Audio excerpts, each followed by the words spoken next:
Good morning दोस्तों। आज हम लोग पढ़ने वाले हैं एक्सेल के A to Z keyboard shortcuts. तो चलिए देखते हैं हम लोग A to Z keyboard shortcuts. पहले देखिए यहाँ पर कंट्रोल A, कल मैंने बताया था सिलेक्ट ऑल, यानी सारी चीज़ सेलेक्ट करने के लिए। कंट्रोल B बोल्ड आपका वर्ड में भी होता है और एक्सेल में भी होता है। कंट्रोल C से कोई चीज़ कॉपी होती है, आपका एक्सेल में भी कॉपी होगा और वर्ड में भी कॉपी होगा। कंट्रोल डी से डुप्लीकेट होता है और डाउनफिल होता है। अब डुप्लीकेट का मतलब जैसे कोई आपने इमेज ली है और इमेज के बाद आपने प्रेस किया कंट्रोल डी, तो वो चीज़ डुप्लीकेट हो जाएगी।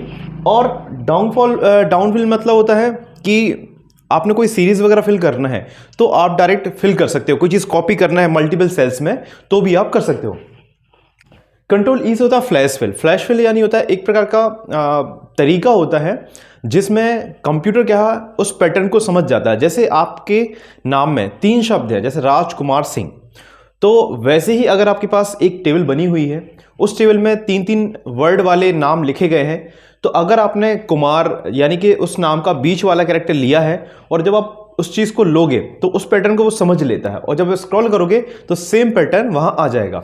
अगर इसका प्रैक्टिकली आपको यूज़ करना है तो आप मुझे बता देना, तो मैं प्रैक्टिकली वीडियो भी इसका एक बना दूंगा।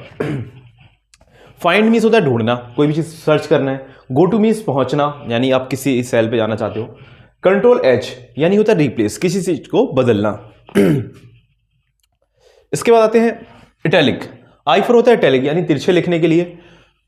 कंट्रोल जे फॉर होता है रिमूव लाइन ब्रेक, यानी क्या होता है कि अगर जैसे आपने लाइन ब्रेक यूज़ किया है सेल के अंदर और उस चीज़ को अगर आप हटाना है तो आप पहले फाइंड पर जाओगे और फिर कंट्रोल जे यूज़ करोगे, तब जाके वो चीज़ हटा दी जाती है। वैसे ये की इंपॉर्टेंट नहीं है, आपको एक्सेल में ये की देखने भी नहीं मिलेगी।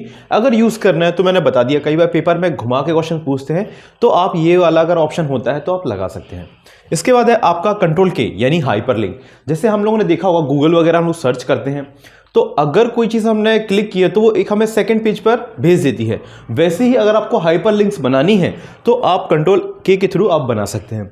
इसके बाद है कंट्रोल एल यानी होता है क्रिएट टेबल, यानी अगर आपने कई सारी सेल सेलेक्ट की है उनको टेबल के फॉर्म में बनाना है तो आप कंट्रोल एल प्रेस करोगे तो वो टेबल के फॉर्म में बना देगा। जबकि वर्ड में हमने क्या सीखा था, अलाइनमेंट सीखा था, left align right. Control M से कुछ भी नहीं होता एक्सेल में। कंट्रोल एन से न्यू आपका वर्ड में भी होता था और एक्सेल में भी है। कंट्रोल ओ से आपका ओपन होता है, कोई भी फाइल बनी हुई है आपको ओपन करना है तो आप कंट्रोल ओ की हेल्प से उस फाइल को ओपन कर सकते हैं। कंट्रोल पी फॉर होता है प्रिंट, यानी अगर आपको क्या करना है प्रिंट देना है। नॉर्मली प्रिंट ना हम लोग वर्ड, एक्सेल या ब्राउजर या कहीं पर भी होते हैं ना, पीडीएफ वगैरह में कंट्रोल पी प्रेस करते हैं तो अगर हमारे कंप्यूटर में प्रिंटर कनेक्ट होगा तो हम लोग उसका प्रिंट दे सकते हैं। और नहीं तो हमारे पास ऑप्शन ये होता है कि हम लोग चाहे तो उसको पीडीएफ वगैरह में भी एक्सपोर्ट कर सकते हैं कंट्रोल पी की हेल्प से। इसके बाद है control Q, quick analysis chart, यानी कि अगर आपके पास चार्ट्स वगैरह बने हुए हैं, डेटा वगैरह है, उसको एनालाइज करने की कंट्रोल क्यू का यूज करते हैं। वैसे कंट्रोल क्यू का शॉर्टकट आपको एक्सेल में नहीं मिलेगा। कंट्रोल आर यानी होता है राइट फिल। जैसे फॉर एग्जांपल यहां पे एक मान के चलिए मैंने आर लिखा हुआ है और मैं पूरे राइट साइड में आर फिल करना चाहता हूं, सेम मतलब नाम फिल करना चाहता हूं, तो मैं यूज करूंगा कंट्रोल आर और उतनी सेल को सिलेक्ट कर लूंगा पहले कि जहां पे मुझे वो सेम चीज फिल करनी है डायरेक्टली। कंट्रोल एस सेव होता है, जो आपका वर्ड में भी होता है और एक्सेल में भी होता है। इसके बाद है कंट्रोल टी।